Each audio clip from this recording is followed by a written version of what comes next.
Hi guys, welcome to another video. So in this video we are going to discuss about the investment banking questions. Basically, when we apply for the investment banking job, so there's a multiple questions they will ask in our interviews, and that's a goes around basically four things. So let's discuss about that. Basically, four things that comes into. First one is IB. So first one is IB round.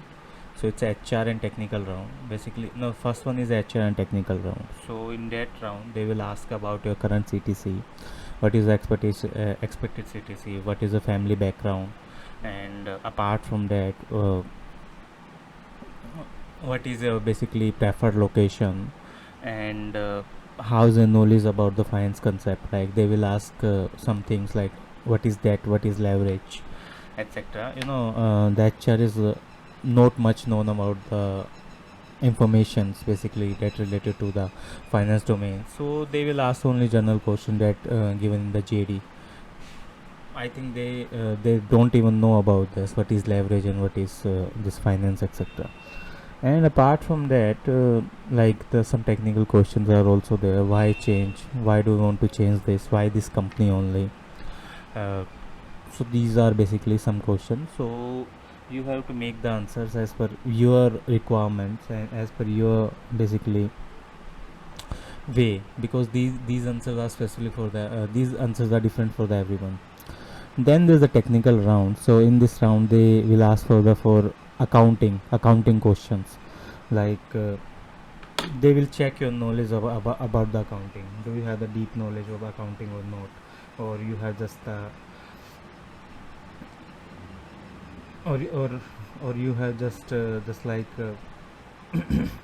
minimal knowledge about the accounting. Apart from that, they will check about the finance knowledge also, because you are working in the finance domain. So they'll check about your knowledge about enterprise value and leverage, debt and equity ratios.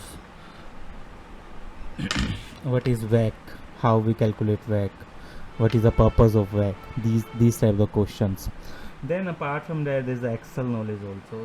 They'll check your Excel knowledge, like how's the Excel, because you have to work on the Excel for the financial model and the things. So that's why. Apart from that, there's a project experience. Like if you are experienced guy, so they'll check your project experience in the past also. Like do you have the particular knowledge of the particular project or not. So these are the basically some particular questions they will ask in any basically investment banking question interview.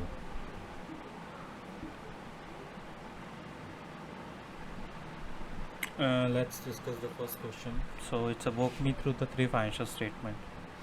So the three major financial statement, as we know, there's an income statement. There's a first one, and then there's a balance sheet, and then another one is a cash flow statement. So the income statement, as suggested by the name, so gives the basically company's revenue and expenses. Statement of the company's revenue and expenses. That goes down to net income and the final line on the statement.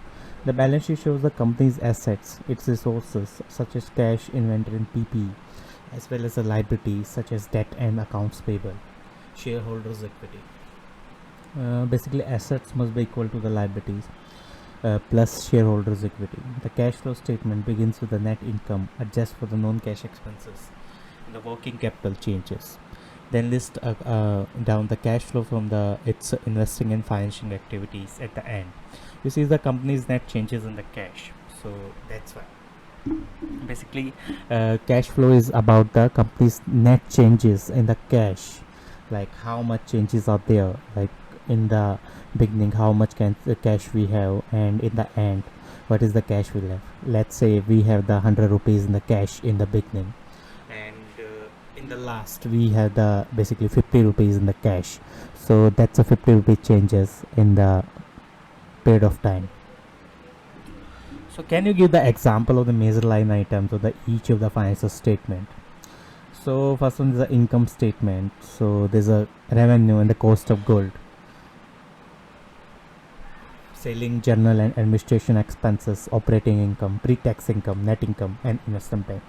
Uh, Sorry. Then there's a balance sheet. So balance sheet about the cash, accounts receivable, inventory, plant and machinery, property and equipment, accounts payable, accrued expenses, debt and shareholders equity. So this is basically balance sheet. Then there's a cash flow statement. So cash flow statement or net income. So there's a depreciation.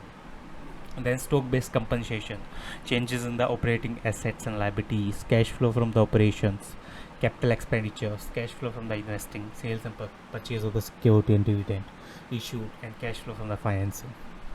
So how do the three statements link together? To tie a statement together, net income from the income statement flows into a shareholders equity in the balance sheet.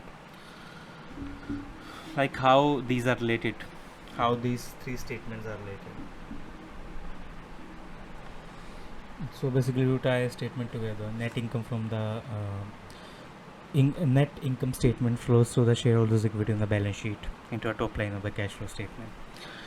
Like how these are linking. So net income from the income statement flows into the shareholders equity. How? So let's say this is the net income. So basically this is the net income in the P&L account.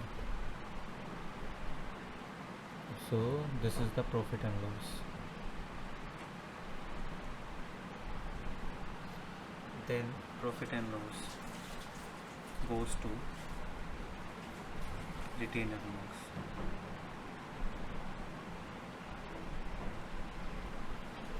And retained earning other name is shareholder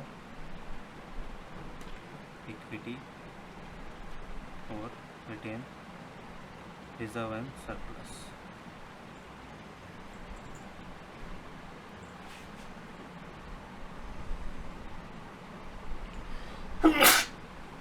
Sorry. So that's the one thing.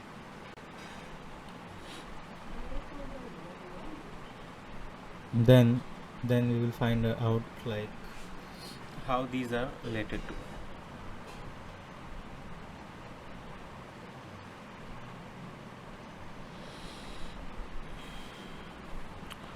And basically the shareholders equity on the balance sheet, and in the top line of cash flow statement also net changes in the cash. Changes to a balance sheet item appear as a working capital changes in the cash flow statement, like if changes in account receivables, like account receivable change, accounts payable change, and so these are basically changes in working capital, and that appears in cash flow statement. That appears in cash flow statement. So this is basically changes. These are the changes.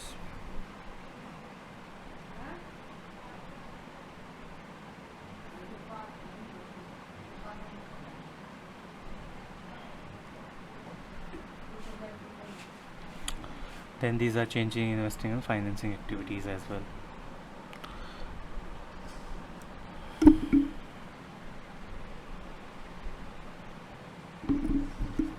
So these are the changes in the investing and financing activities as well.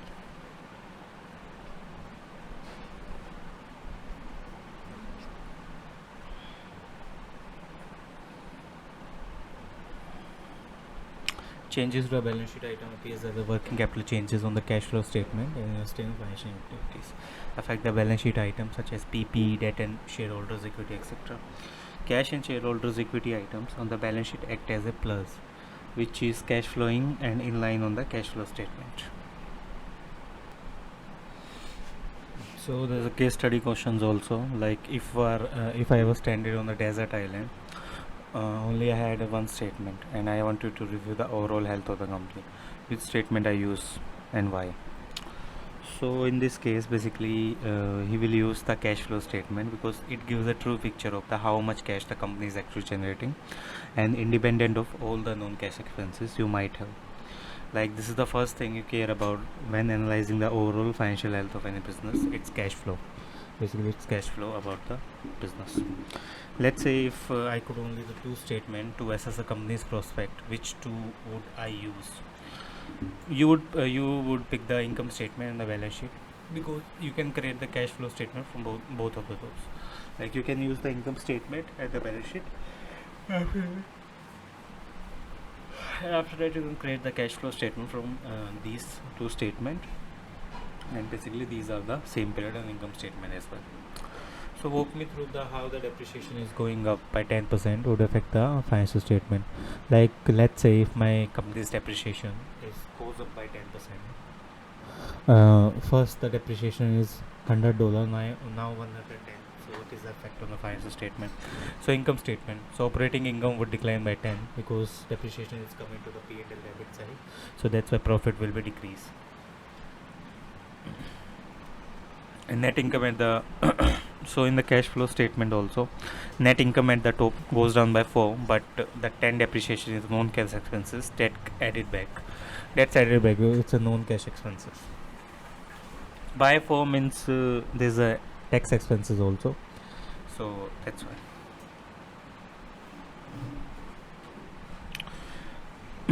Operations goes up by 4. There are no changes elsewhere. Overall net changes in the cash goes by 4.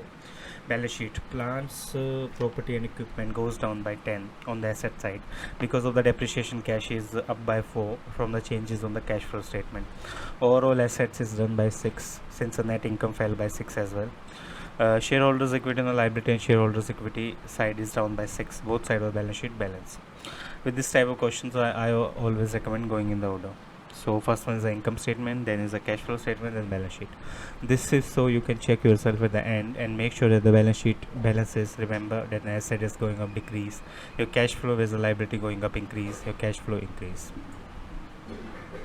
So this is all about today's video. We will continue this session on the next video.